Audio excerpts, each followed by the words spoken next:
नमस्कार दोस्तों, खेराड़ क्लासेस में आप सभी का स्वागत है।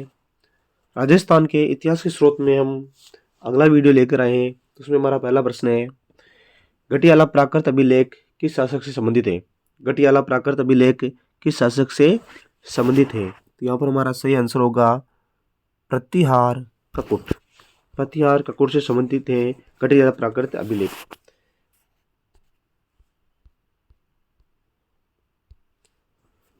पंचमार्क सिक्कों के बारे में सबसे पहले साक्ष्य कहाँ प्राप्त हुआ था? पंचमार्क सिक्कों के बारे में किसके बारे में पूछा गया यहाँ पर? पंचमार्क सिक्कों के बारे में। तो यहाँ पर हमारा सही आंसर होगा राजस्थान, क्योंकि पंचमार्क सिक्कों का सबसे पहले राजस्थान में प्राप्त हुए हैं।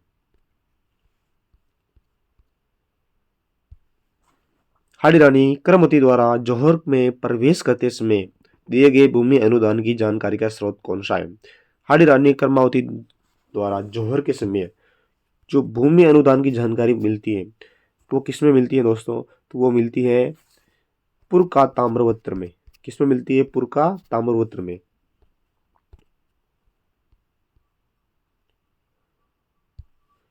निम्नलिखित में से कौन सा मंडोर के प्रतिहारों के इतिहास की जानकारी देता है? तो मंडोर के प्रतिहारों के इतिहास की जानकारी गठियाला अभिलेख देता है। कौन देता है दोस्तों? गठियाला अभिलेख।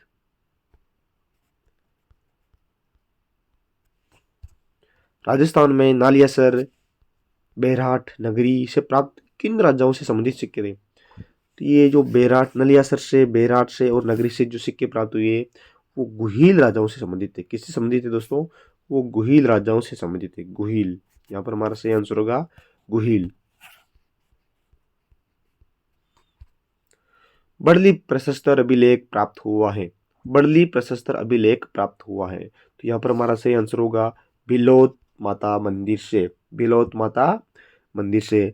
अजमेर जिले के बड़ली गांव के बिलोत माता मंदिर से एक स्तंभ के टुकड़े से एक स्तंभ का टुकड़ा मिला है। उससे यह खंडित अवस्था में डॉक्टर ओझा को, किसको मिला था? डॉक्टर ओझा को यह अभिलेख मिला था। यह राजस्थान का सबसे प्राचीनतम अभिलेखों में से है। बिलोत माता मंदिर से अभिलेख प्राप्त हुआ है जो बड़ली प्रशस्तर अभिलेख है।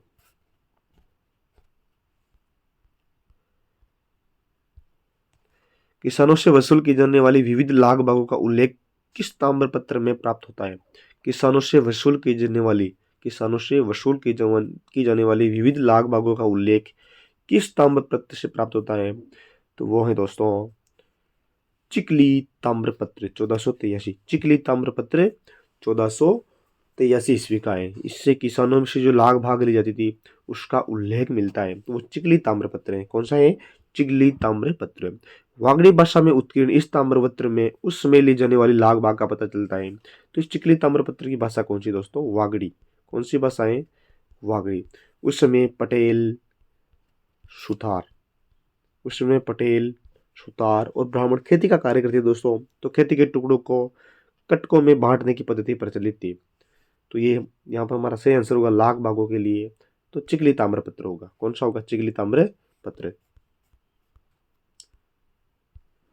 वह कौन सा शिलालेख है जिससे ज्ञात होता है कि विग्रहराज चतुर्थ ने दिल्ली को अपने अधीन किया था? वह कौन सा शिलालेख है जिससे पता चलता है कि विग्रहराज चतुर्थ ने भी दिल्ली को अपने अधीन किया था? तो वो शिलालेख है बिजोलिया शिलालेख। कौन सा शिलालेख है? वो शिलालेख है बिजोलिया शिलालेख।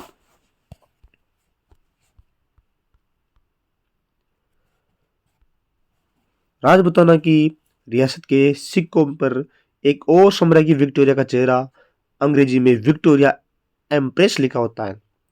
दूसरी ओर नागरी उर्दू लिपि में महाराजा का नाम लिखा होता है। तो वो कौन सा शिलालेख है? वो कहाँ के रहते? तो वो थे बीकानेर के। कहाँ के थे? बीकानेर के।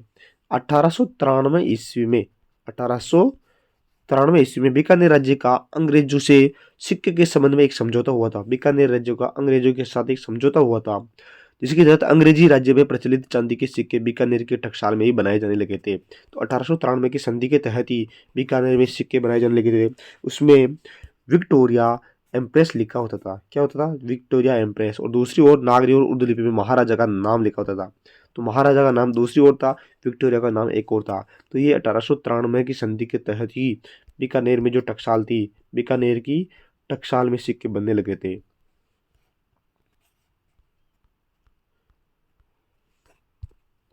रियासतों व सिक्कों के संबंध में असंगत युग में, रियासतों व सिक्कों के संबंध में असंगत युग में है। तो दोस्तों यहाँ पर असंगत युग में है सालिम शाही। सालिम शाही सिक्के बूंदी में नहीं बनते दोस्तों, सालिम शाही सिक्के बूंदी में नहीं बनते। उसके अलावा तमच्चा शाही सिक्के धौलपुर में थे, तमच्चा शाही सिक्के धौलपुर में थे। गज शाही सिक्के बीकानेर में थे। मदन शाही सिक्के झालावाड़ में थे। यहाँ पर असंगत युग में पूछा गया है, तो इसलिए हमारा सही आंसर होगा सालिम शाही बूंदी, क्योंकि सालिम शाही सिक्के बूंदी में न बनकर सालिम शाही सिक्के प्रतापगढ़ रियासत में बनते थे। कहाँ पर बनते थे? प्रतापगढ़ रियासत में थे। यहाँ पर हमारा सही आंसर यही होगा। महाराणा कुंभा के समय प्राचीनतम ज्ञात अभिलेख विक्रमी संवत 1490 ईस्वी प्राप्त होता है। तो यहाँ पर ग्राम पूछा गया है कि किस ग्राम से ये अभिलेख प्राप्त हुए थे, तो वे पदराड़ा से। यहाँ पर हमारा सही आंसर क्या होगा? पदराड़ा से। यह कुंभाकालीन लेखों में सबसे प्रथम लेख है। पदराड़ा अभिलेख क्या है? कुंभा के जो काल के अभिलेख मिले उनमें सबसे प्रथम अभिलेख है जो 1433 ईस्वी का है, जो 1433 ईस्वी का है। इसमें 8 पंक्तियों में, कितनी पंक्तियों में लाए? 8 पंक्तियों में संस्कृत भाषा में। किस भाषा में मिला? ये भी संस्कृत भाषा में गद्य लेख है। इसमें पदराड़ा का नाम पाठ के केंद्र था दोस्तों, पाठ के केंद्र, पाठ के पद्र, ये था दोस्तों।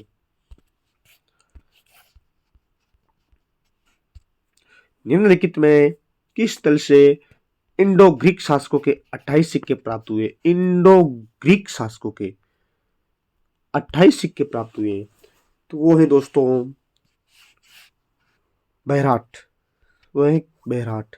बेहराट से इंडो ग्रीक शासकों के 28 सिक्के प्राप्त हुए हैं। बेहराट, यहाँ पर हमारा सही आंसर होगा बेहराट।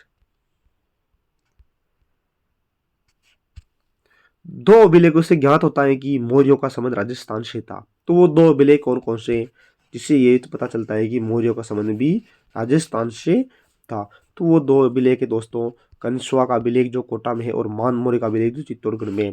कंसुआ अभिलेख और मानमौर्य अभिलेख से हमें प्राप्त होता है कि मौर्य का संबंध राजस्थान से भी था।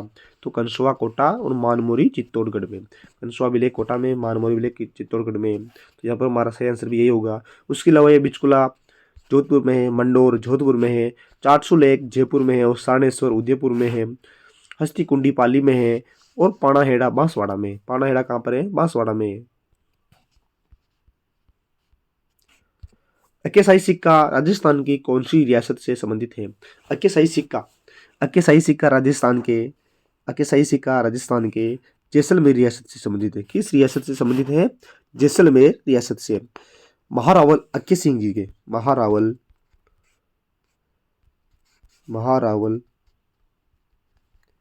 अक्के सिंह जी ने 1756 ईस्वी में, कब बनाए? 1756 ईस्वी में अपनी टकसाल में अक्के शाही मुद्रा चलाई थी। अक्के शाही मुद्रा चलाई थी दोस्तों। निम्नलिखित में से कौन सा शिलालेख प्रतिहारों का प्रारंभिक इतिहास बताता है? तो यहाँ पर हमारा सही आंसर होगा, निम्नलिखित में से कौन सा शिलालेख प्रत्याहारों की प्रारंभिक जानकारी बताता है? तो प्रत्याहारों की प्रारंभिक जानकारी मंडोर शिलालेख बताता है। कौन बताता है दोस्तों? मंडोर शिलालेख। मंडोर शिलालेख 837 ईस्वी का है। 837 ईस्वी में प्रतिहार शासक बाउक के समय का है। किस समय का है? प्रतिहार शासक था बाउक। कौन था? बाउक था। उस समय का यह शिलालेख है। यह मंडोर के प्रतिहारों की वंश परंपरा जानने के लिए महत्वपूर्ण स्रोत है। बिजोलिया अभिलेख, नेमिनाथ अभिलेख, गोसुंडी अभिलेख और बुचकुला अभिलेख का आरोही क्रम काल बताइए। यहाँ पर आरोही क्रम में काल पूछा गया है दोस्तों, आरोही क्रम में काल पूछा गया है दोस्तों। आरोही क्रम में मतलब आरोही क्रम में होता है सबसे छोटे, पहले सबसे छोटी आता है, फिर उसके बाद बड़ी, फिर उसके बाद बढ़ते क्रम में होती है, उससे आरोही क्रम कहते हैं। तो यहाँ पर जो सबसे पहले बना था उसका समय सबसे संख्या के रूप में उसका छोटा था, इसलिए सबसे पहले वो आएगा, उसके बाद जो बना, उसके बाद जो बना, उसके ऐसे आएगा दोस्तों। तो यहाँ पर देखते हैं दोस्तों बिजोलिया अभिलेख। बिजोलिया अभिलेख कब का है दोस्तों? तो बिजोलिया अभिलेख 1170 ईस्वी का। बिजोलिया अभिलेख कभी का है? 1170 ईस्वी का। नेमिनाथ अभिलेख है 1230 ईस्वी का। 1230 ईस्वी का। गोशुंडी अभिलेख है दोस्तों दूसरी शताब्दी के आसपास का है। कब का है? दूसरी शताब्दी के आसपास का है, दूसरी शताब्दी। और बुचकुला अभिलेख है, बुचकुला अभिलेख 815 ईस्वी का है दोस्तों, 815 ईस्वी का है। तो यहाँ पर हमारा सही आरोही क्रम में सही आंसर होगा तो एक नंबर में आएगा गोशुंडी अभिलेख। एक नंबर में कौन सा आएगा? गोशुंडी अभिलेख। तो देखिए दोस्तों यहाँ पर एक नंबर में गोशुंडी अभिलेख, देखिए जहां पर भी एक नंबर में गोशुंडी अभिलेख है वही हमारा सही आंसर होगा। तो एक नंबर में गोशुंडी अभिलेख अभी भी 2 में आ रहा है दोस्तों, यहाँ पर भी एक नंबर में गोशुंडी आ रहा है, यहाँ भी आ रहा है, ये 2 हमारे यहाँ पर कट गए दोस्तों। तो अब 2 नंबर में हमें देखना होगा, 2 नंबर में जो बुचकुला अभिलेख है वो आ रहा है, वही हमारा सही आंसर होगा। तो यहाँ पर भी बुचकुला है और यहाँ पर भी बुचकुला है। तो इसके बाद हमें एक बार और देखना होगा कि 3 नंबर में जो भी बिजली लेक आ रहा है वही हमारा सही आंसर होगा। तो 3 नंबर में बिजली लेक इसमें आ रहा है, इसलिए हमारा सही आंसर यही होगा। राजस्थान के किस पुरातात्विक स्थल से अपोलोडोरस का सिक्का प्राप्त हुआ है? राजस्थान के किस पुरातात्विक स्थल से अपोलोडोरस का सिक्का प्राप्त हुआ है? तो वो है रेड। रेड से अपोलोडोरस का सिक्का प्राप्त हुआ है, इसलिए हमारा सही आंसर होगा रेड। बिजुला अभिलेख किस वंश के इतिहास की जानकारी महत्वपूर्ण साधन है? बिजुला अभिलेख किस वंश के इतिहास की? तो बिजुला अभिलेख दोस्तों, बिजुला अभिलेख हमारा सही आंसर होगा चौहान। चौहान वंश की जानकारी के लिए महत्वपूर्ण साधन है बिजुला अभिलेख। चौहान वंश से संबंधित अगर जानकारी चाहिए तो हमें बिजुला अभिलेख को पढ़ना चाहिए। राय सिंह की प्रशस्ति का संबंध, राय सिंह की प्रशस्ति का संबंध किससे? तो राय सिंह की प्रशस्ति का संबंध, राय सिंह की प्रशस्ति का संबंध बीकानेर के शासकों से। किससे दोस्तों? बीकानेर के शासकों है। बीकानेर किले के सूरजपोल द्वार पर, सूरजपोल द्वार पर एक पार्श्व भाग पर, एक पार्श्व भाग पर यह प्रस्तुति लगी हुई है जो 1594 ईस्वी के समय की है, जो 1594 समय की महाराजा राय सिंह के समय की है।